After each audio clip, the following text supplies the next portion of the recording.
What's up, you guys? Welcome back to Steve's Project Car Garage. My name is Steve. Sitting behind me here is the gear cluster for my 1970 Triumph Spitfire tanker / Aria.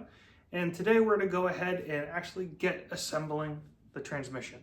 So stick around, it'll be a good video. Nestled in this bag are the important parts that I was missing, specifically the detent springs. Again, if you remember in the last video, the detent spring broke as I was disassembling it, or it was broken beforehand. Regardless, it was broken. And so I had to go ahead and order some new ones. So I went ahead and hit up Moss and got some new parts, including those detent springs. So let's go ahead and take a look at what we got and get this guy built.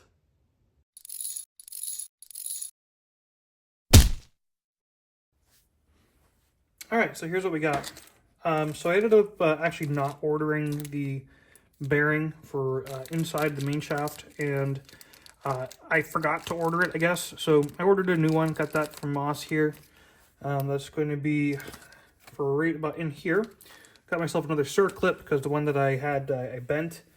Here are the detent springs. I ended up ordering 4 because when I ordered 3, my order wasn't quite enough to qualify for free shipping, so I added a 4th, and boom, I got free shipping. So there you go. Spend 59 cents to save 15 bucks. And then I got some other parts here for the bell housing side of things. We'll dive into this later, but these are sleeves and pins for the throwout bearing and all that jazz. So we'll put that off to the side. What we're going to focus on, though, is this guy. So let's go ahead and dive in. So I went ahead and I kind of just lightly assembled things, but we need to go ahead and pull this all apart now. So let me just kind of drag all this out.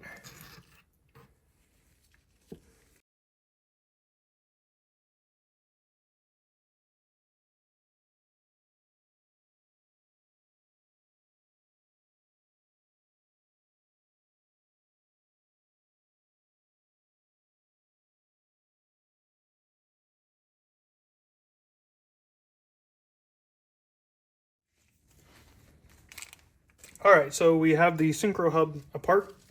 So essentially inside the synchro hub, we got these 3 holes.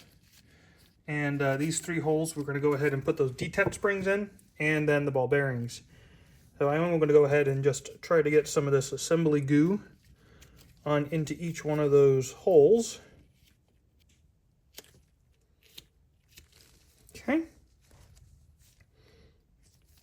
Detent spring goes in. Detent spring goes in, and detent spring goes in. Ball bearing goes in. Hopefully they don't fall out. If they do, we'll catch it. Okay.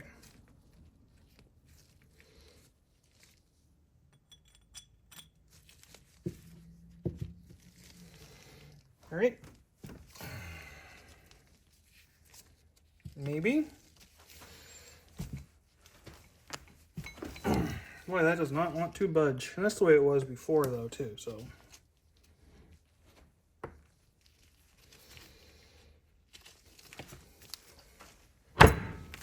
There we go.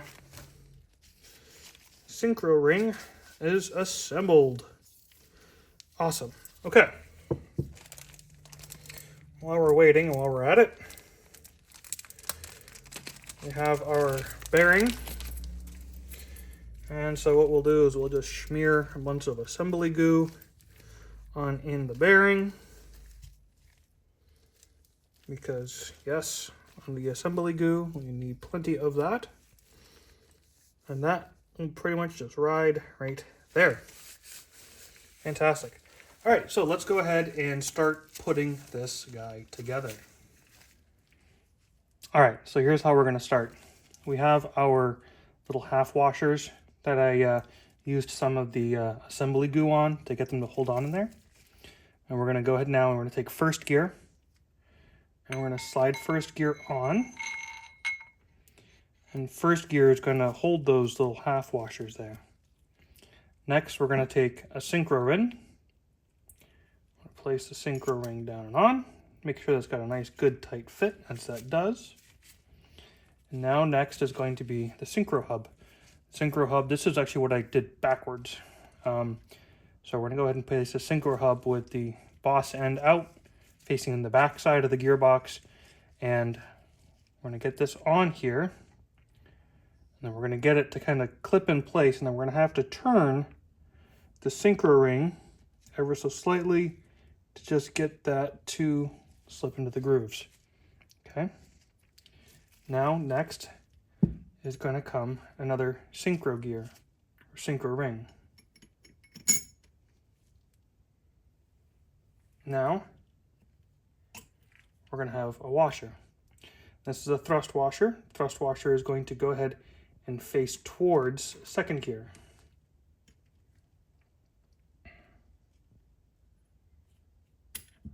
Now, second gear is going to go ahead, drop on in, like so.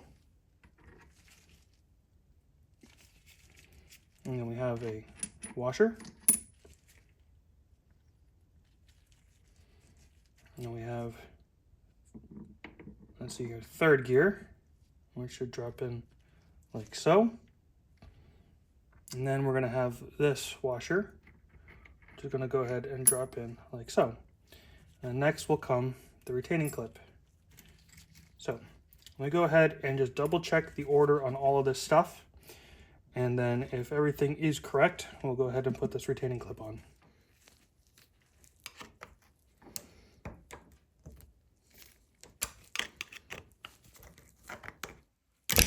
Hey, there we go. That starts. All right, so now let's see if I can just work it down. Boy, I really hope that I don't have to take this off again.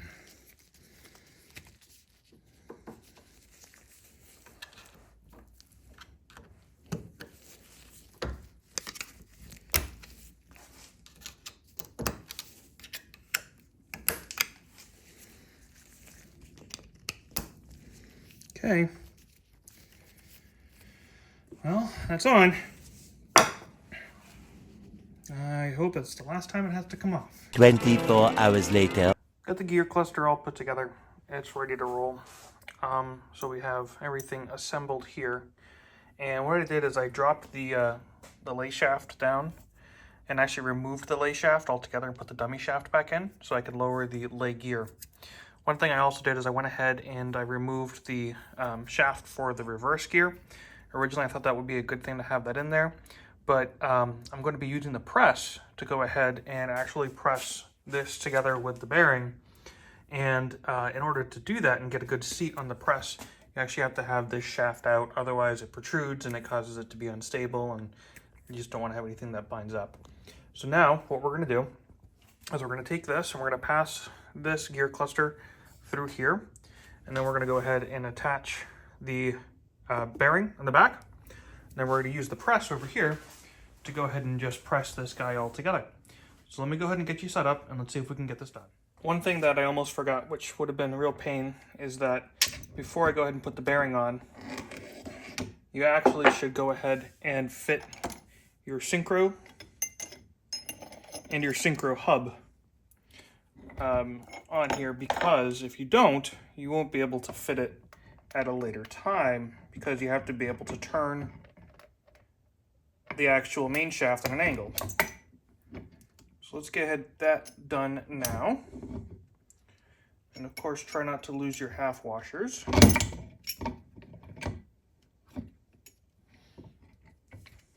Okay, so now we have that together.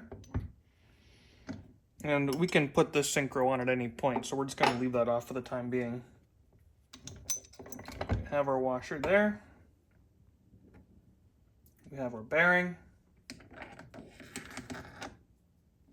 And now we should be in a position that we can go ahead and take this over to the press and start putting it all together. All right, so a couple things that are really important to keep in mind here is that you want to always keep an eye on the reverse gear and make sure that the reverse gear is not getting bound up and caught on anything while you do this. So periodically I'll be using the screwdriver to just kind of make sure it's loose and free and not getting bound. If it gets bound, then, well, that can be a whole other problem. Another thing too is that right now the half shafts are in here with the assembly goo.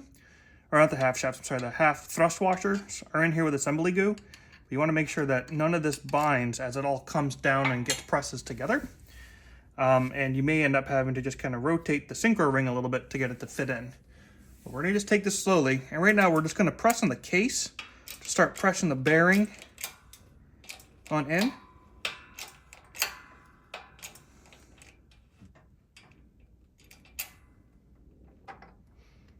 Again, making sure nothing is binding, making sure that this reverse gear is in place. That's doing okay.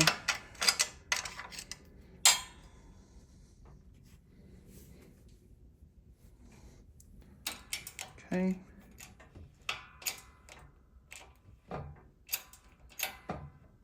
All right, so now we're going to go ahead and release some of the pressure off this, and we're going to start pressing on the main shaft.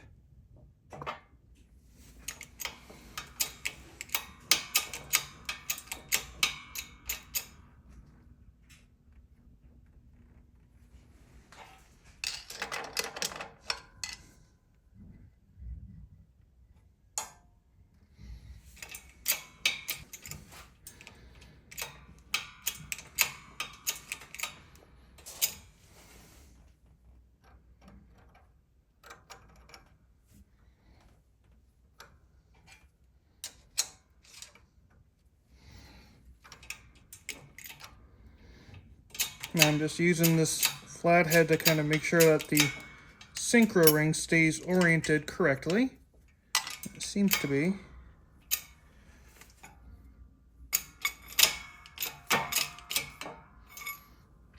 Yep, my press is bottoming out, so I'm going to have to go ahead and raise it up a little bit and then readjust. So let me do that and we will pick back up. And we're going to go ahead and resume pressing down on that main shaft.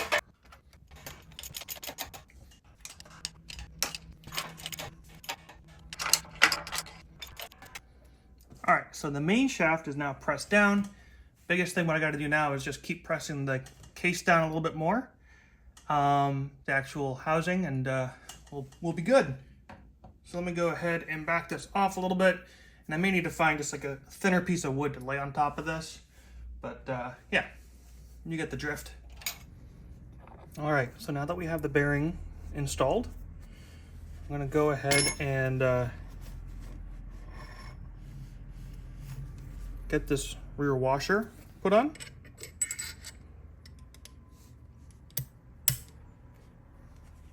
Followed by a nice brand new circlip.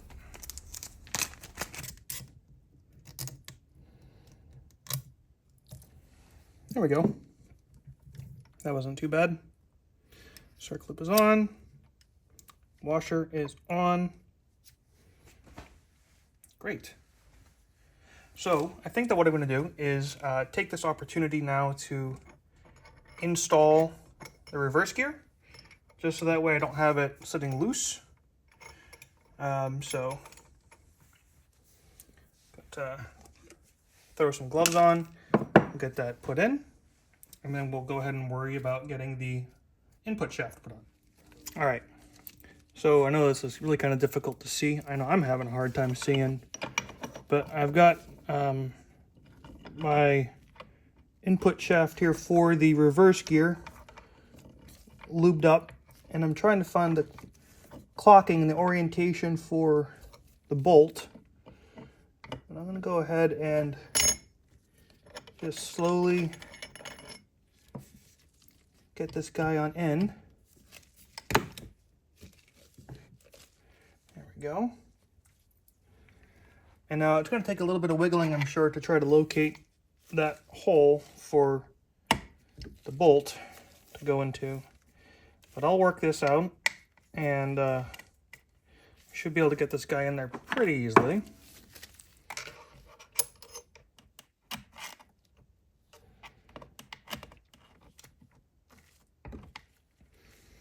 You should not have to force this in. So what I did is I just tapped the end here with the back of my screwdriver, and I was just slowly kind of turning the bolt, and that got me into place. So I think we're good. Of course, once I get the transmission put together, I'll find what the torque spec is for that, and I'll get that torqued down. But that now leaves us able to move on to the main shaft. So with the main shaft, I've already got the bearing in here, and I'll just throw some more assembly goo in there just for good measure, but we got a good bit in there already for when I put the bearing in. And essentially we're just going to slide this guy on. We have the synchro on there, and this should slide into place, and then we're going to bring this over to the press, and we're just going to press this guy right on in. So let me go ahead and move and get this set back up, and let's get this done. All right, same setup as before pretty much. I just have the press on a lower setting because this gets pretty tall, and we're just going to slowly press this input shaft in, and hopefully it just goes nice and smooth and have no binding. Of course, we will check for that as we go, but it should just slide right in, which it's doing.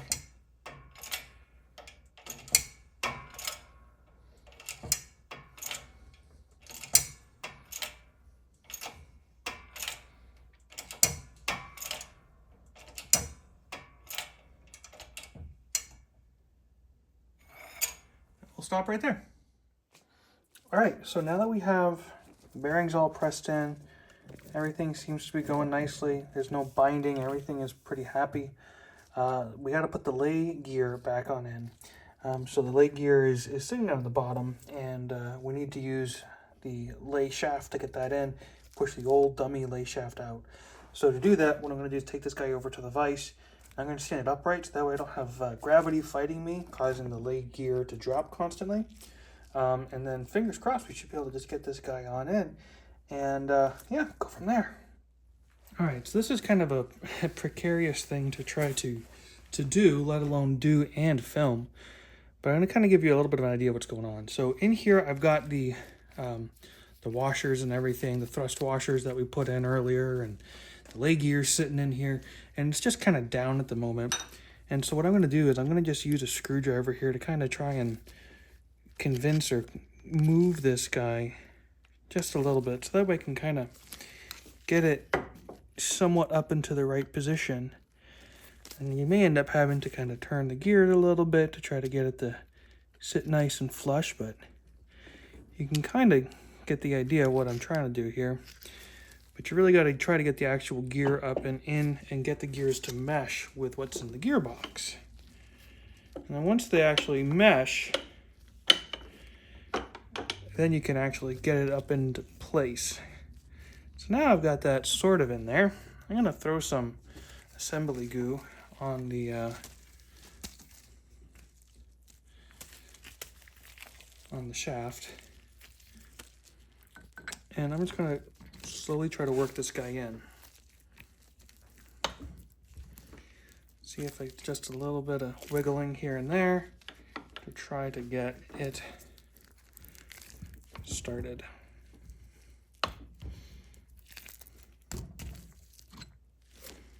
I see it seems to have fallen over a little bit. Again, this is why I wanted to do it, so that way it's straight up, so I didn't really have gravity fighting me all that much.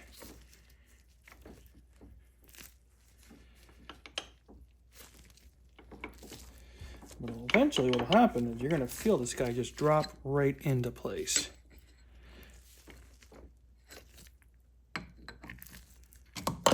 Like that. All right, so now that side is in.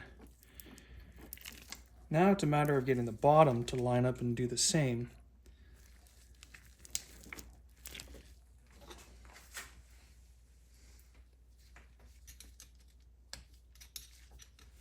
And looking at it, the bottom really isn't all that far off either.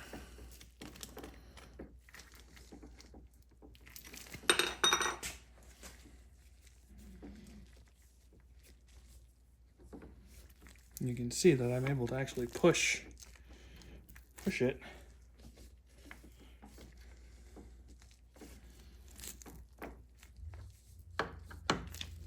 That's actually me pushing up on the dummy shaft that I have in there.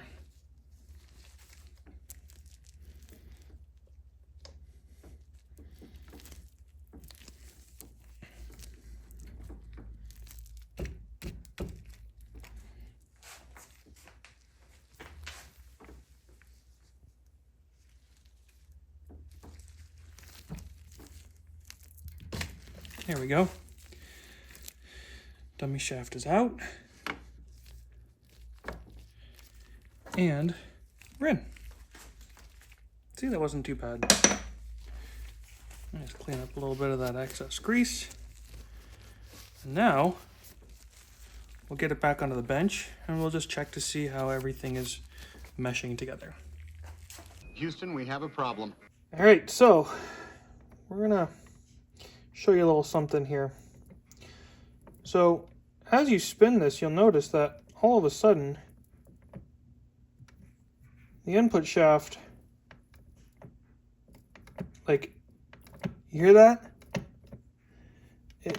There's a sticking point. Something is not happy here. Now, main shaft is fine, but there's something going on between the lay gear and the input shaft, and that has me worried. So I'm gonna investigate something real quick. I suspect that the lay shaft might be at fault here, and this might actually be what caused the demise of this gearbox to begin with. And I'm going to check something. So this dolly or dowel that I have is a 5/8 dowel, which is the same size as the lay shaft itself. I'm going to take this and I'm going to push out the lay shaft, which by all means the lay shaft is fine. But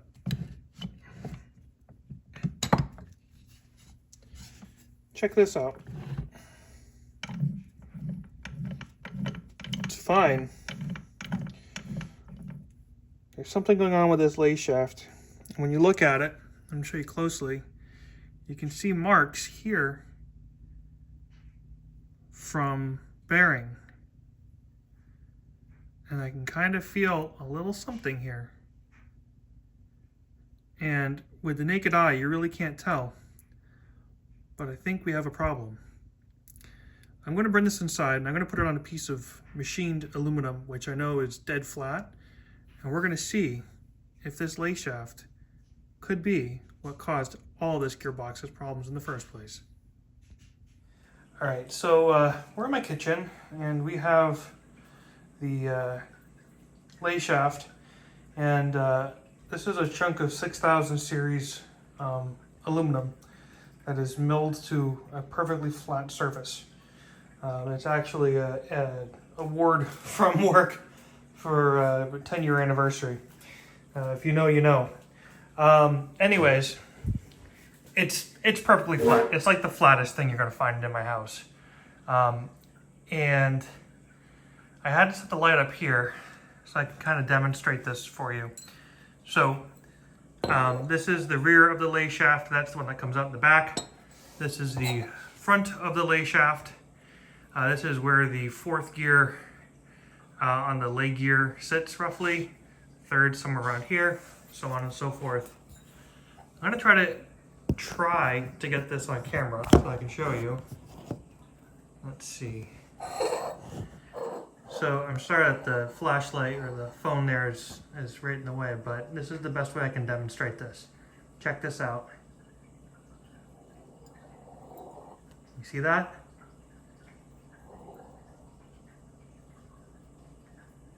There's a bobble there.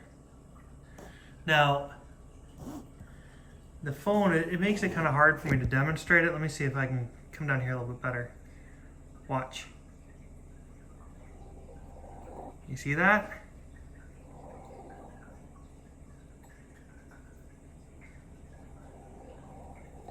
That is why I think that this lay shaft is causing the binding. You see those little indentations? Those are from the needle bearing. And when you run your finger over them ever so slightly, you can feel that there's a little bit of a dip there. And so what I think is happening is that the bearing catches that, or it rolls across that as the gear is turning. Because, let's see here, normally the lay shaft is going to be clocked like this because that's how it's going to be sitting. And those bearing marks are kind of almost on the top, depending upon where you got it. And yeah, so that's why I think that this lay shaft is toast. See? See that right there? That's where it's really obvious, right there. And I think that's what's causing it to ride funny and bind. So let me know what you think in the comments, but I suspect I need to get a new lay gear or a lay shaft. All right, well, that's where we're gonna have to end this video. I was really kind of hoping that we would finish this one up by having this gearbox put together and start talking about, you know, repairing the overdrive. But well, it seems like this lay shaft has other plans for me. So if you haven't done so already, go ahead and hit that subscribe button. Click the bell to get those post notifications. And remember, when working on project cars and transmissions like this, order a replacement lay shaft. And most importantly, don't be that dreaded previous owner. Cheers.